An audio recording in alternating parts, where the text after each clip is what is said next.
Hi all welcome to next video of bright to success. ഇന്നത്തെ വീഡിയോയിൽ നമ്മൾ നോക്കാനായിട്ട് പോകുന്നത് നമുക്കറിയാം +2ൻ്റെ പബ്ലിക് എക്സാം മാർച്ച് 5 മുതൽ നമുക്ക് വരുന്നുണ്ട്. പിന്നെ അതുപോലെ തന്നെ 15 മുതൽ നമുക്ക് മോഡൽ എക്സാം സ്റ്റാർട്ട് ചെയ്യുന്നുണ്ട്. ഓക്കെ, അപ്പോൾ നമ്മൾ ഇപ്പോഴേ പഠിച്ച് തുടങ്ങിയാൽ മാത്രമാണ് നമുക്ക് നല്ലപോലെ പബ്ലിക് എക്സാമും അതുപോലെ തന്നെ മോഡൽ എക്സാമും എഴുതാനായിട്ട് സാധിക്കത്തുള്ളൂ. ഓക്കെ, അപ്പം നമ്മൾ വിചാരിക്കും മോഡൽ എക്സാമിൻ്റെ മാർക്ക് ഒരിടത്ത് കൺസിഡർ ചെയ്യത്തില്ലല്ലോ, പിന്നെ വലുതായിട്ട് പഠിക്കേണ്ട ആവശ്യമില്ലല്ലോ. അങ്ങനെയല്ല. ബട്ട് നമ്മൾ മോഡൽ എക്സാമിന് എന്താണോ പഠിക്കുന്നത് ഉറപ്പായിരുന്നു നിങ്ങൾക്ക് പബ്ലിക് എക്സാമിന് ഓർമ്മ നിൽക്കും. കാരണം നമ്മളിപ്പോൾ കുറച്ച് പോർഷനാണ് ജസ്റ്റ് വായിച്ചാണ് ആ ഒരു പോർഷൻ വിടുന്നത് എന്നെങ്കിൽ കൂടിയും നമ്മൾ പബ്ലിക് എക്സാം എഴുതാൻ പോകുമ്പോൾ തലേ ദിവസം നോക്കിയാൽ കൂടി നമുക്ക് ആ ഒരു പോർഷൻ ഓർമ്മ നിൽക്കും. അതുകൊണ്ട് നിങ്ങൾ മാക്സിമം എന്ത് ചെയ്യുക, തലേ ദിവസം പഠിക്കാണ്ടിരിക്കാണ്ട് എന്ത് ചെയ്യുക, മോഡൽ എക്സാമിനും കൂടിയിട്ട് ഇപ്പോഴേ പഠിച്ചു തുടങ്ങുക. അതിൻ്റെതായിട്ട് എന്ത് ചെയ്യുക, ഈ ക്ലാസ്സസ് ബ്രൈറ്റ് ടു സക്സസ് എന്ന് പറഞ്ഞാൽ നമ്മുടെ ചാനലിൽ അപ്ലോഡ് ചെയ്യുന്ന എല്ലാ ക്ലാസ്സും കാണുക. ഓക്കെ, അപ്പോൾ തന്നെ നിങ്ങൾക്ക് +2 ബിസിനസ് സ്റ്റഡീസിലെയും അതുപോലെ തന്നെ economics, computer application, accountancy, okay, ഈ ചാപ്റ്റേഴ്സിൻ്റെ എല്ലാം നമുക്ക് ഏകദേശം ഒരു ഐഡിയ എല്ലാം മനസ്സിലാവുകയും ചെയ്യും. ഓക്കെ, അപ്പോൾ നിങ്ങൾക്ക് എന്തെങ്കിലും ഡൗട്ട് ഉണ്ടെങ്കിൽ കമൻറ്റ് ബോക്സിൽ അറിയിക്കാവുന്നതാണ്. അപ്പോൾ ഈ വീഡിയോയിൽ നമ്മൾ നോക്കാനായിട്ട് പോകുന്നത് +2 ബിസിനസ് സ്റ്റഡീസിൽ ബാക്കിൽ നിന്ന് വരണം. ഓക്കെ, നമുക്ക് ലാസ്റ്റ് ചാപ്റ്ററിൽ നിന്ന് നമുക്ക് സ്റ്റാർട്ട് ചെയ്യാവുന്നതാണ്. ഓരോ ചാപ്റ്റർ വൈസ് ഏതൊക്കെയാണ് ഇമ്പോർട്ടൻറ്റ് ക്വസ്റ്റ്യൻസും ആ ക്വസ്റ്റ്യൻ്റെ ആൻസേഴ്സ് എക്സ്പ്ലെയിൻ ചെയ്താണ് പോകുന്നത്. ഓക്കെ, അപ്പം ഈ ചാപ്റ്ററിൽ നമ്മൾ നോക്കാൻ പോകുന്നത് കൺസ്യൂമർ പ്രൊട്ടക്ഷൻ എന്ന് പറയുന്ന നമ്മുടെ 12th ചാപ്റ്ററാണ്. നമ്മൾ ഈ ഒരു ചാപ്റ്ററിൽ ഈ ഒരു വീഡിയോയിൽ നോക്കാനായിട്ട് പോകുന്നത്. ഈ പറയുന്നതിൽ എന്തെങ്കിലും ഡൗട്ട് ഉണ്ടെങ്കിൽ നിങ്ങൾക്ക് കമൻറ്റ് ബോക്സിൽ അറിയിക്കാവുന്നതാണ്. ഓക്കെ, അപ്പം നമുക്ക് നോക്കാം. അതിൽ ഫസ്റ്റ് നമുക്ക് നോക്കാനുള്ളതാണ് ഈ ഒരു ചാപ്റ്ററിൽ ഏറ്റവും ഇമ്പോർട്ടൻ്റ് ആയിട്ടുള്ള പോർഷൻ എന്ന് പറയുമ്പോഴത്തേക്കും കൺസ്യൂമർ പ്രൊട്ടക്ഷൻ എന്താണെന്നുള്ളത് എക്സ്പ്ലനേഷൻ നമ്മൾ 2 മാർക്കിന് എഴുതാനായിട്ട് പഠിച്ചിരിക്കണം. ഓക്കെ, അപ്പോൾ നമുക്ക് +2 നമുക്ക് നോർമലി 1 മാർക്കിൻ്റെ ക്വസ്റ്റ്യൻസ് കൂടുതലും 1 വേർഡാണ് വരുന്നത്. ഇടയ്ക്ക് 2-3 ക്വസ്റ്റ്യൻ പേപ്പേഴ്സിൽ മാത്രമാണ് ഇങ്ങനെ എക്സ്പ്ലനേഷനൊക്കെ ചോദിച്ചിരുന്നത്. അപ്പോൾ നിങ്ങൾക്ക് 2 മാർക്കിനായിരിക്കും നമുക്ക് എന്താണ് കൺസ്യൂമർ പ്രൊട്ടക്ഷൻ എന്ന് ചോദിക്കുന്നത്. ഓക്കെ, അപ്പോൾ അതുകൊണ്ട് കൺസ്യൂമർ പ്രൊട്ടക്ഷൻ എന്താണെന്ന് എഴുതാനായിട്ട് 2 മാർക്കിന് പഠിക്കണം. ഓക്കെ, അപ്പോൾ അത് നമുക്ക് എന്താണെന്ന് നോക്കാം. അപ്പോൾ ഇതുവരെ ചാനൽ സബ്സ്ക്രൈബ് ചെയ്യാത്തവരാണെന്നുണ്ടെങ്കിൽ ഉറപ്പായിട്ടും നിങ്ങളിപ്പോൾ +2 ആവട്ടെ +1 ആവട്ടെ, ഓക്കെ, നിങ്ങളുടെ +1 +2 കൊമേഴ്സ് ആരാണെന്നുണ്ടെങ്കിൽ നിങ്ങളുടെ +1 +2 എക്സാമിന് മാക്സിമം സപ്പോർട്ട് ചെയ്യാനായിട്ട് നമ്മുടെ ചാനൽ കൂടെ ഉണ്ടായിരിക്കും, പബ്ലിക് എക്സാമിനും മോഡൽ എക്സാമിനും. അതുകൊണ്ട് എന്ത് ചെയ്യുക, മാക്സിമം സബ്സ്ക്രൈബ് ചെയ്ത് സപ്പോർട്ട് ചെയ്യുക, ഫ്രണ്ട്സിനും കൂടിയിട്ട് ഷെയർ ചെയ്യാം കേട്ടോ. ഓക്കെ, അപ്പോൾ നമുക്ക് ആദ്യത്തെ ക്വസ്റ്റ്യൻ ആൻസർ നോക്കാം. നമ്മൾ പറഞ്ഞ ഫസ്റ്റ് ക്വസ്റ്റ്യൻ എന്തായിരുന്നു, കൺസ്യൂമർ പ്രൊട്ടക്ഷൻ്റെ എക്സ്പ്ലനേഷൻ ആയിരുന്നല്ലോ. അപ്പോൾ കൺസ്യൂമർ പ്രൊട്ടക്ഷൻ എന്ന് പറഞ്ഞാൽ എന്താണ്? Consumer protection refers to the act of providing adequate protection to customers. എന്താണ് പറയുന്നത്, നമ്മൾ എന്ത് പ്രൊവൈഡ് ചെയ്യാം കൺസ്യൂമർ പ്രൊട്ടക്ഷൻ എന്ന് പറഞ്ഞാൽ കസ്റ്റമേഴ്സിന് പ്രൊട്ടക്ഷൻ പ്രൊവൈഡ് ചെയ്യുന്നു. Against the unscrupulous, exploitative and unfair trade practice of manufacturers and service providers എന്ന് പറഞ്ഞാൽ കൺസ്യൂമേഴ്സിനെതിരെ അല്ലെങ്കിൽ കൺസ്യൂമേഴ്സിന് കൊടുക്കുന്ന പ്രോഡക്ട്സിനെതിരെയോ എന്തെങ്കിലും ട്രേഡ് പ്രാക്ടീസ്, ചിലപ്പോൾ വില കൂട്ടി കൊടുക്കാം, അല്ലെങ്കിൽ മോശമായിട്ടുള്ള പ്രോഡക്റ്റ് കൊടുക്കാം, ക്വാളിറ്റി കുറഞ്ഞുള്ള പ്രൊഡക്റ്റ് കൊടുക്കാം. ഓക്കെ, അപ്പോൾ അതിനെതിരെയുള്ള പ്രൊട്ടക്ഷൻ അല്ലെങ്കിൽ അതിനെതിരെയുള്ള ഒരു സർവീസിനെയാണ് നമ്മൾ എന്തെന്ന് പറയുന്നത്, കൺസ്യൂമർ പ്രൊട്ടക്ഷൻ എന്ന് പറയുന്നത്. ഓക്കെ, അപ്പോൾ കൺസ്യൂമർ പ്രൊട്ടക്ഷൻ എന്താണെന്ന് മനസ്സിലാവും. അപ്പോൾ നിങ്ങൾ ഈ ഒരു പോയിന്റ് പഠിച്ചാൽ മതിയാവും 2 മാർക്ക് എഴുതാനായിട്ട്. ഓക്കെ, അപ്പോൾ 2 മാർക്കിന് ഒരു സെൻറ്റൻസ് മതി. ഓക്കെ, നെക്സ്റ്റ് വരുന്നതാണ് ഇമ്പോർട്ടൻസ് ഓഫ് കൺസ്യൂമർ പ്രൊട്ടക്ഷനാണ് നമുക്ക് next question.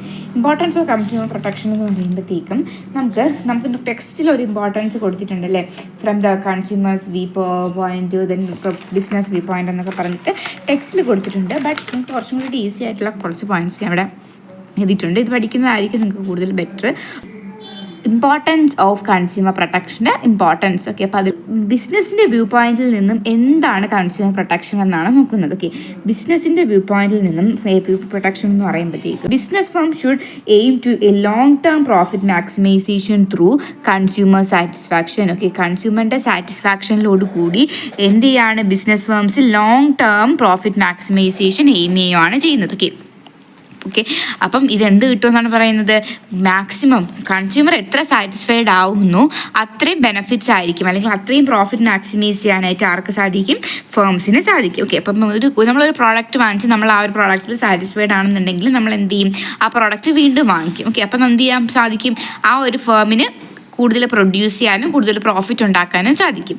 Then business has a responsibility to supply such goods and services which are in public interest. Okay, business എന്താണ് കൂടുതൽ പബ്ലിക് അല്ലെങ്കിൽ കൂടുതൽ കൺസ്യൂമറിൻ്റെ ഇൻട്രസ്റ്റ് അനുസരിച്ചാണ് എന്ത് ചെയ്യുന്നത്, ബിസിനസ് ഗുഡ്സ് പ്രൊഡ്യൂസ് ചെയ്യുകയും സപ്ലൈ ചെയ്യുകയും ചെയ്യുന്നത്. Then next, to meet social responsibility of business എന്ത് ചെയ്യാണ്, സോഷ്യൽ റെസ്പോൺസിബിലിറ്റി. ഓക്കെ, ഒരു ബിസിനസ് ഓർഗനൈസേഷൻ തുടങ്ങുമ്പോഴത്തേക്കും വെറും പ്രോഫിറ്റ് മാക്സിമൈസേഷന് വേണ്ടിയിട്ട് മാത്രമാണെന്നുണ്ടെങ്കിൽ അത് ഉടനെ അടച്ചുപൂട്ടേണ്ടി വരും. ഓക്കെ, അപ്പം ഒരു ബിസിനസ് ഓർഗനൈസേഷൻ എന്തിനും കൂടെ കൺസിഡർ ചെയ്യണമെന്നാണ് പറയുന്നത്, എന്തിനും കൂടെ കൺസിഡർ ചെയ്യണം, സൊസൈറ്റിയും കൂടെ കൺസിഡർ ചെയ്യണം. ഓക്കെ, സൊസൈറ്റിയുടെ കൺസിഡറേഷൻ ഇല്ലാത്ത ബിസിനസ് ആണെന്നുണ്ടെങ്കിൽ അത് ഒരിക്കലും നിലനിൽക്കത്തില്ല. Okay, then next, to ensure public support ensure. നല്ല ക്വാളിറ്റി പ്രൊഡക്ട്സ് പ്രൊഡ്യൂസ് ചെയ്യുന്നുണ്ടെങ്കിൽ എന്താണ്, അതിൻ്റെ പബ്ലിക് സപ്പോർട്ട് ഉണ്ടാവും. Then about government intervention, government പോളിസീസും അല്ലെങ്കിൽ ഗവൺമെൻറ് ഈ ഒരു ബിസിനസ്സിനെതിരെയുള്ള എന്തെങ്കിലും നടപടികളൊക്കെ നമുക്ക് റെഡ്യൂസ് ചെയ്യാനായിട്ട് സാധിക്കും. Then the view point of കൺസ്യൂമേഴ്സിൻ്റെ വ്യൂ പോയിന്റിൽ എന്താണ്,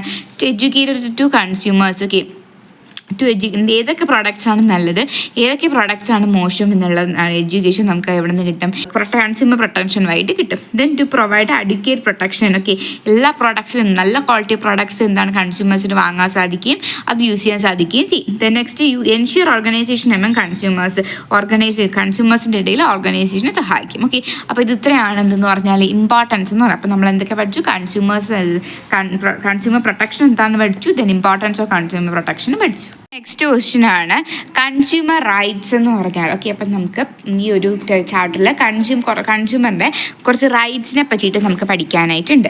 ഓക്കെ, അപ്പോൾ അത് ഏതൊക്കെയാണെന്ന് നമുക്ക് നോക്കാം. കൺസ്യൂമർ റൈറ്റ്സ് എന്ന് പറഞ്ഞാൽ ഇതാണ് കൺസ്യൂമർ റൈറ്റ്സ് എന്ന് പറഞ്ഞാൽ. ഓക്കെ, അപ്പോൾ നമുക്കൊരു 6 കൺസ്യൂമർ റൈറ്റ്സ് പഠിക്കാനുണ്ട്. വളരെ ഇമ്പോർട്ടൻ്റ് ആണ്. 5 മാർക്കിനൊക്കെ ഈ ക്വസ്റ്റ്യൻ ഉറപ്പായിട്ട് ചോദിക്കും. അതുകൊണ്ട് എന്ത് ഈ ക്വസ്റ്റ്യൻ ഉറപ്പായിട്ട് നിങ്ങൾ വേറെ എന്തൊക്കെ പഠിച്ചില്ലെങ്കിൽ ഈ ഒരു ചാപ്റ്ററിൽ നിന്നും ഈ ഒരു ക്വസ്റ്റ്യൻ ഉറപ്പായിട്ട് പഠിക്കുക കേട്ടോ. അപ്പോൾ കൺസ്യൂമർ റൈറ്റ്സ് ഏതൊക്കെയാണ്, right to safety, right to informed, right to choose, right to heard, right to seek redressal, right to consumer education. ഇത് ഇത്രയാണെന്ന് പറഞ്ഞാൽ ഒരു കൺസ്യൂമറിൻ്റെ റൈറ്റ്സ് എന്ന് പറഞ്ഞാൽ. അപ്പോൾ ഓരോന്നും എന്താണ് നമുക്ക് നോക്കാം.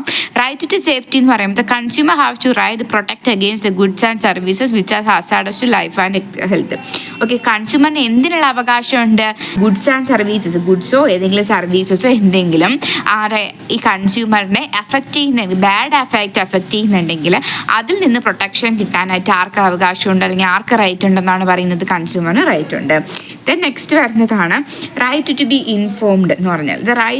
The consumer has the right to have complete information about the product including its ingredients, date of manufacturing, price, quantity and charge. ഇപ്പം നമ്മൾ ഏതൊരു പ്രോഡക്റ്റ് വാങ്ങിയാലും ഇപ്പോൾ ഒരു എക്സാമ്പിൾ പറഞ്ഞാൽ ഈ ഒരു പ്രോഡക്റ്റ് ഓക്കെ ഇതിൽ എന്തൊക്കെ കൊടുത്തിട്ടുണ്ട്, ഇതിൻ്റെ ഇൻഗ്രീഡിയൻസ് കൊടുത്തിട്ടുണ്ട്, പിന്നെ ഓൾ ഡേറ്റാസ് കൊടുത്തിട്ടുണ്ട്, അല്ലെ ഇൻഗ്രീഡിയൻസ് കൊടുത്തിട്ടുണ്ട്, അതുപോലെ തന്നെ ഡേറ്റ് ഓഫ് മാനുഫാക്ചറിങ് കൊടുത്തിട്ടുണ്ട്, എത്ര വരെ യൂസ് ചെയ്യാന്നുള്ളത്. അപ്പോൾ ഇതൊക്കെ ഇത്രയും എന്താണ് അറിയുക എന്നുള്ളത്, ഈ ഒരു സാധനം വാങ്ങിക്കുന്ന എനിക്ക് ഇത് ഇത്രയും അറിയുക എന്നുള്ളത് എന്താണ്, എൻ്റെ ഒരു റൈറ്റ് ആണ്. ഓക്കെ, അതാണ് right to be informed. Then next right to choose. The consumer has the freedom to choose the variety of product at competitive price. Okay, അപ്പം ഞാനൊരു എന്താണ് ഈ ഒരു പ്രോഡക്റ്റ് വാങ്ങാൻ പോകുമ്പോഴത്തേക്കും എനിക്ക് ഒരുപാട് പ്രോഡക്റ്റ് മാർക്കറ്റിൽ അവൈലബിൾ ആയിരിക്കും. അപ്പം എന്നെ ആരും ഫോഴ്സ് ചെയ്യത്തില്ല. ഓക്കെ, ഈ ഒരു പ്രോഡക്റ്റ് എന്നെ വാങ്ങണം എന്നുള്ളത് എന്നെ ആരും ഫോഴ്സ് ചെയ്യത്തില്ല. എനിക്കിഷ്ടമുള്ള പ്രോഡക്റ്റ് വാങ്ങാം. ഓക്കെ, എന്നെ ആരും ഫോക്കസ് ചെയ്തില്ല. എനിക്ക് ഇഷ്ടമുള്ള പ്രോഡക്റ്റ് എൻ്റെ ഇഷ്ടത്തിനനുസരിച്ച് വാങ്ങുന്നതിനെയാണ് നമ്മൾ right to choose. Then right to be heard എന്ന് പറയുമ്പോൾ consumer has the right to file complaint and heard in the case of dissatisfaction of product and services. ഇപ്പോൾ ഈ ഒരു പ്രോഡക്റ്റ് ആണെന്നുണ്ടെങ്കിൽ എനിക്ക് ഈ ഒരു പ്രോഡക്റ്റ് യൂസ് ചെയ്ത് കഴിഞ്ഞാൽ എന്തെങ്കിലും പ്രശ്നം പറ്റുന്നുണ്ടെങ്കിൽ എനിക്ക് അല്ലെങ്കിൽ എനിക്ക് എന്തെങ്കിലും ഡിസഡ്വാൻറ്റേജ് തോന്നുന്നുണ്ടെങ്കിൽ എനിക്ക് എന്ത് ചെയ്യാം, ഇതൊരു കംപ്ലൈൻറ്റ് ഫയൽ ചെയ്യാം. ഈ ഒരു പ്രോഡക്റ്റിൻ്റെ കമ്പനിക്കെതിരെ എനിക്ക് എന്ത് ചെയ്യാം, കംപ്ലൈൻറ്റ് ഫയൽ ചെയ്യാനായിട്ട് സാധിക്കും. ഓക്കെ ആണല്ലോ. Then next വരുന്നത് right to seek redressal. The consumer has the right to get relief in the case of product. Okay, അപ്പോൾ ഈ ഒരു പ്രോഡക്റ്റ് എന്താണ് മോശമാണ്. ഓക്കെ, അപ്പോൾ മോശമാണ്, ഞാൻ എന്ത് ചെയ്തു, കംപ്ലൈൻറ്റ് ഫയൽ ചെയ്തു. അപ്പോൾ എനിക്ക് എന്ത് ചെയ്യാൻ സാധിക്കും, ഈ ഒരു ഇതിന് എനിക്ക് എന്ത് കിട്ടും, റിഡ്രസൽ അല്ലെങ്കിൽ എന്താണ് റിലീഫ്, പൈസ ആയിട്ടോ അല്ലെങ്കിൽ വേറെ പ്രോഡക്റ്റ് ആയിട്ടോ ഒക്കെ എനിക്ക് എന്ത് കിട്ടും, എനിക്കൊരു പരിഹാരം കിട്ടും ഇതിന്. ഓക്കെ, അതിനെയാണ് നമ്മൾ റൈറ്റ് ടു റിഡ്രസൽ. ദെൻ എന്താ right to consumer education. The consumer has the right to acquire knowledge and as to be well informed consumer throughout life. Okay, കൺസ്യൂമറിന് എന്തുള്ള അവകാശമുണ്ട്, ഒരു കൺസ്യൂമർ റൈറ്റിനെ പറ്റിയിട്ടും അല്ലെങ്കിൽ കൺസ്യൂമറിൻ്റെ എല്ലാ റൈറ്റും എഡ്യൂക്കേഷനും കൺസ്യൂമറിൻ്റെ നോളജിന് വേണ്ടിയിട്ട്. ഓക്കെ, ഉള്ള അധിക അവകാശം ആർക്കുണ്ട്? കൺസ്യൂമേഴ്സിനുണ്ട്. ഈ ഒരു പ്രോഡക്റ്റ് ഞാൻ വെറുതെ എൻ്റെ കയ്യിൽ അടുത്തിരുന്നുകൊണ്ട് ഞാൻ കാണിച്ചിട്ടുണ്ട്, ഒരിക്കലും പ്രൊമോഷൻ അല്ല കേട്ടോ. ഓക്കെ, അപ്പോൾ ഇത്രയാണ് നമുക്ക് എന്താണ് റൈറ്റ്, കൺസ്യൂമേഴ്സ് റൈറ്റ് എന്ന് പറയുന്നത്. ഓക്കെ, നെക്സ്റ്റ് ക്വസ്റ്റ്യൻ ആണ് കൺസ്യൂമർ റെസ്പോൺസിബിലിറ്റീസ് എന്തൊക്കെയാണെന്നുള്ളതാണ്. ഓക്കെ, അപ്പോൾ ആ ചാപ്റ്ററിൽ തന്നെ വരുന്നതാണ്. ഓക്കെ, കൺസ്യൂമർ റെസ്പോൺസിബിലിറ്റീസ് എന്തൊക്കെയാണ് നമുക്ക് നോക്കാം. കൺസ്യൂമർ റെസ്പോൺസിബിലിറ്റീസ് എന്ന് പറയുമ്പോഴത്തേക്ക് consumer should keep mind in the following responsibilities. Okay, consumer ഇപ്പോൾ എല്ലാ കാര്യങ്ങളും മോശം ഒരു പ്രോഡക്റ്റ് വാങ്ങിയിട്ട് എല്ലാം ഓൾറെഡി മോശമാണെന്ന് അറിയാം. ഓക്കെ, അപ്പോൾ ആ ഒരു പ്രോഡക്റ്റ് വാങ്ങിയതിന് ശേഷം ഇന്ന ഈ പ്രശ്നമുണ്ട് ആ പ്രശ്നമുണ്ടെന്ന് പറഞ്ഞ് എപ്പോഴും കൊണ്ട് നമുക്ക് കംപ്ലൈൻറ്റ് ഫയൽ ചെയ്യാനായിട്ട് പറ്റത്തില്ല. ഓക്കെ, അപ്പം കൺസ്യൂമർ ഓൾറെഡി പർച്ചേസ് ചെയ്യുന്ന സമയത്ത് കുറച്ച് കാര്യങ്ങളൊക്കെ ശ്രദ്ധിച്ചാൽ എന്ത് ചെയ്യാൻ പറ്റും? നല്ല പ്രോഡക്റ്റ്സ് കൺസ്യൂം ചെയ്യാനായിട്ട് സാധിക്കും. ഓക്കെ, അപ്പോൾ എന്തൊക്കെയാണ് കൺസ്യൂമർ ശ്രദ്ധിക്കേണ്ടത്? ഫസ്റ്റ് പോയിന്റ് ആണ് the consumer should be aware of various goods and services available in the market. Okay, ഒരുപാട് ഗുഡ്സ് ആൻഡ് സർവീസസ് ഉണ്ടല്ലേ. അപ്പോൾ ഏകദേശം എല്ലാ ഗുഡ്സ് ആൻഡ് സർവീസസിനെ പറ്റിയിട്ടും എന്താ കൺസ്യൂമറിന് അറിഞ്ഞിരിക്കണം. Then he should buy only standardized goods having quality assurance ISA mark on electrical. Okay, എന്താണ് quality assurance ഉള്ള ഗവൺമെൻറ്റോ ക്വാളിറ്റി അഷുറൻസ് ഉള്ള പ്രോഡക്ട്സ് മാത്രം വാങ്ങാനായിട്ട് ട്രൈ ചെയ്യണം. ഓക്കെ, എന്താണ് അക്മാർക്ക് ഉണ്ട്. അഗ്രികൾച്ചർ പ്രോഡക്റ്റ് വാങ്ങുമ്പോഴത്തേക്കും അക്മാർക്ക് ഉണ്ടോ എന്ന് ശ്രദ്ധിക്കുക. പിന്നെ ജ്വല്ലറി വാങ്ങുമ്പോഴത്തേക്ക് ഹോൾമാർക്ക് ഉണ്ടോ എന്ന് ശ്രദ്ധിക്കുക. ദെൻ ഫ്രൂട്ട് പ്രോഡക്റ്റ് വാങ്ങുമ്പോഴത്തേക്കും FB ഉണ്ടെന്ന് ശ്രദ്ധിക്കുക. ദെൻ എന്താണ് ഇലക്ട്രിസിറ്റിയിൽ ആപ്ലിക്കേഷൻസ് വാങ്ങുമ്പോഴത്തേക്ക് ISA മാർക്ക് ഉണ്ടോ എന്ന് ശ്രദ്ധിക്കുക. Then eco mark environmental products വാങ്ങുമ്പോൾ എക്കോ മാർക്ക് ഉണ്ടോ ശ്രദ്ധിക്കുക. ഇത് ഇത്രയും കൂടിയിട്ട് നല്ലോണം പഠിച്ച് വെക്കണം, കാരണം ഒരു മാർക്കിനും ചോദിക്കാം കേട്ടോ. ഓക്കെ, അപ്പോൾ ഇത് ഇത്രയും കാര്യങ്ങൾ ആര് ശ്രദ്ധിക്കണം? കൺസ്യൂമർ ശ്രദ്ധിക്കണം. Then he should learn about the risk associated with the products and services. Okay, എന്താണ് സേഫ്റ്റി ഇൻസ്ട്രക്ഷൻ. നമ്മൾ ഓരോ പ്രൊഡക്റ്റ് വാങ്ങിയുമ്പോഴും അതിൽ സേഫ്റ്റി ഇൻസ്ട്രക്ഷൻസ് കൊടുത്തേക്കും. ഓക്കെ, അപ്പോൾ അതിൽ റിസ്ക് എന്തൊക്കെയാണ് റിസ്ക് ഉള്ളത് എന്നൊക്കെ ആദ്യമേ അറിഞ്ഞ് വേണം ഒരു പ്രോഡക്റ്റ് വാങ്ങാനായിട്ട്. He should read labels carefully to gather information about price, net weight etcetera. എന്താണ് ഒരു നമ്മളൊരു സാധനം വാങ്ങാൻ പോകുമ്പോൾ അതിന് എക്സ്പയറി ഡേറ്റ് ഉണ്ടോ, എത്രയാണ് നെറ്റ് വെയിറ്റ്, എത്രയാണ് പ്രൈസ് എന്നൊക്കെ അറിഞ്ഞിട്ട് വേണം ആ ഒരു ഇൻഫർമേഷനെ കിട്ടിയിട്ട് വേണം എന്ത് ചെയ്യാനായിട്ട് ഒരു പ്രോഡക്റ്റ് ബൈ ചെയ്യാനായിട്ട്. Then he should be aware of his right and exercise his when arises. Okay, എന്താണ് ആ ഒരു കൺസ്യൂമർ എന്തറിഞ്ഞിരിക്കണം? ഒരു കൺസ്യൂമറിൻ്റെ റൈറ്റ്സ് എന്തൊക്കെയാണ്, ഒരു സാധനം ആകുമ്പോൾ കൺസ്യൂമർ റൈറ്റ്സ് എന്തൊക്കെയാണ്, കൺസ്യൂമർ അതൊക്കെ എവിടെയൊക്കെ യൂസ് ചെയ്യാനൊക്കെ ഉള്ളത് കൺസ്യൂമർ അറിഞ്ഞിരിക്കണം. Then next he should be honest in his dealings, choose only from legal goods and services, discourage unscrupulous practices. എന്ന് പറഞ്ഞാൽ ആ ഒരു കൺസ്യൂമറും കൂടിയിട്ട് എന്തായിരിക്കണം? നല്ല പ്രോഡക്റ്റ്സ് മാത്രം വാങ്ങിക്കാനും നല്ല പ്രോഡക്റ്റ്സ് കൂടുതൽ എൻകറേജ് ചെയ്യാനുമുള്ള കഴിവ് ആർക്കും കൂടിയിട്ടുണ്ടായിരിക്കണം? കൺസ്യൂമറിനും കൂടിയിട്ടുണ്ടായിരിക്കണം. Then he should insist for the cash memo on purchase of the products and services which serves as a proof of the purchase. Proof of the purchaseൽ വേണ്ടിയിട്ട് ക്യാഷ് മെമ്മോയും ബാക്കി എല്ലാ കാര്യങ്ങളും എന്ത് ചെയ്യണം? ക്യാഷ്. ഓക്കെ, ഒരു പ്രൂഫ് എന്ത് ചെയ്യണം? ബില്ലൊക്കെ എന്ത് ചെയ്യണം? എപ്പോഴും സൂക്ഷിച്ച് വയ്ക്കണം. ദെൻ നെക്സ്റ്റ് വരുന്നതാണ് he should file A complaint in an inappropriate consumer forum in the case of short coming quality of. എന്തെങ്കിലും ക്വാളിറ്റി സർവീസിലോ ക്വാളിറ്റിയിലും എന്തെങ്കിലും പ്രശ്നം ഉണ്ടെങ്കിൽ എന്ത് ചെയ്യാനുള്ള അവകാശമുണ്ട്? കംപ്ലയിൻറ്റ് ഫയലുള്ള അവകാശമുണ്ട്. അപ്പോൾ നിങ്ങൾ ഇത്രയും പഠിക്കേണ്ട ആവശ്യമില്ല, വെറും 5 പഠിച്ചാൽ നിങ്ങൾക്ക് ഈസി ആയിട്ട് തോന്നുന്ന 5 പഠിച്ചാൽ മതി കേട്ടോ. വരുന്നതാണ് ലീഗൽ റൈറ്റ്സ് ഓഫ് എ കൺസ്യൂമറിൻ്റെ ലീഗൽ റൈറ്റ്സും അതുപോലെ തന്നെ നെക്സ്റ്റ് വരുന്നതാണ് redressal agencies under consumer protection act. ഇത് 2 ഇമ്പോർട്ടൻ്റ് ആണ്, അതും കൂടി നമുക്ക് നോക്കാം. റൈറ്റ്സ് ഓഫ് എ കൺസ്യൂമർ നമുക്ക് 10 ടെക്സ്റ്റ് ബുക്കിൽ തന്നിട്ടുണ്ട്, അതിൽ ഞാൻ പറയുന്ന കുറച്ച് മാത്രം പഠിച്ചാൽ മതി കേട്ടോ. ഓക്കെ, അപ്പോൾ നമുക്ക് നോക്കാം എന്താണ് ഏതൊക്കെയാണ്. ഫസ്റ്റ് എന്ന് പറയുമ്പോഴത്തേക്കും ഈ കൺസ്യൂമർ പ്രൊട്ടക്ഷൻ ആക്ട് 1986. ഓക്കെ, എന്താണ് കൺസ്യൂമർ പ്രൊട്ടക്ഷൻ ആക്ട് 1986 ആണ്. ഓക്കെ, പേര് മാത്രം പഠിച്ചു വെക്കുക, അതിനുശേഷം നിങ്ങൾ ജസ്റ്റ് ഒന്ന് വായിച്ച് നോക്കുക. ഓക്കെ, അത് മാത്രം മതി, പേരാണ് നമുക്ക് പഠിക്കേണ്ടത്. അപ്പോൾ consumer protection act 1986, sale of goods act 1930, then essential commodities act 1955, then prevention of food alteration act 1954, the trade mark Act 1999, the Standard of Weight and Measures Act 1976, then the Bureau of Indian Standard Act 1986. Okay, അപ്പോൾ ഇത്രയാണ് നമുക്ക് പഠിക്കാനായിട്ടുള്ളത്. അപ്പോൾ ഇത് ഇത്രയും പഠിക്കാം കേട്ടോ. Okay, അപ്പോൾ ഈ ഒരു 6 പഠിച്ചു വെച്ചാൽ മതി, ഇതെല്ലാം പഠിക്കേണ്ട. ഞാൻ ഇപ്പോൾ വായിച്ചില്ലേ, ഞാൻ അണ്ടർലൈൻ ചെയ്തിട്ടുള്ള 6 പഠിച്ചാൽ മതി. ദെൻ റിഡ്രസൽ ഏജൻസീസ് ആണ് നമുക്കിനി പഠിക്കാനായിട്ടുള്ളത്.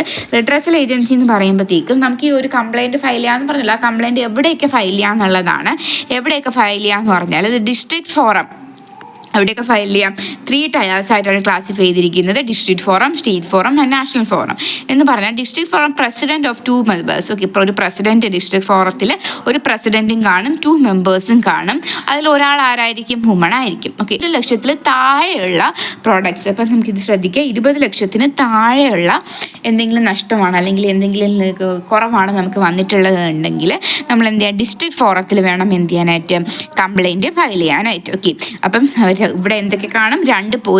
ഒരു പ്രസിഡന്റ് കാണും, 2 മെമ്പേഴ്സ് കാണും. ആ മെമ്പേഴ്സിൽ ഒരാൾ വുമൺ ആയിരിക്കും. 20 ലക്ഷത്തിൽ താഴെ ഉള്ളത് വേണം നമ്മളിവിടെ കംപ്ലൈൻറ്റ് ഫയൽ ചെയ്യാനായിട്ട്.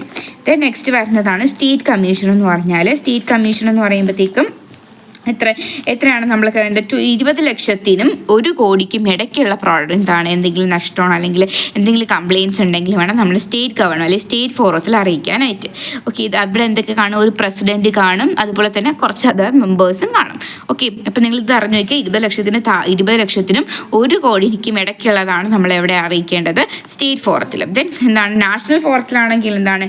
1 കോടിക്ക് മേളിലുള്ള എന്ത് കംപ്ലയിൻറ്റ് നമുക്ക് നാഷണൽ കമ്മീഷനിൽ അറിയിക്കാം. അപ്പം നമ്മൾ നാഷണൽ കമ്മീഷനിൽ അറിയിച്ചിട്ട് നമുക്ക് എന്താണ്?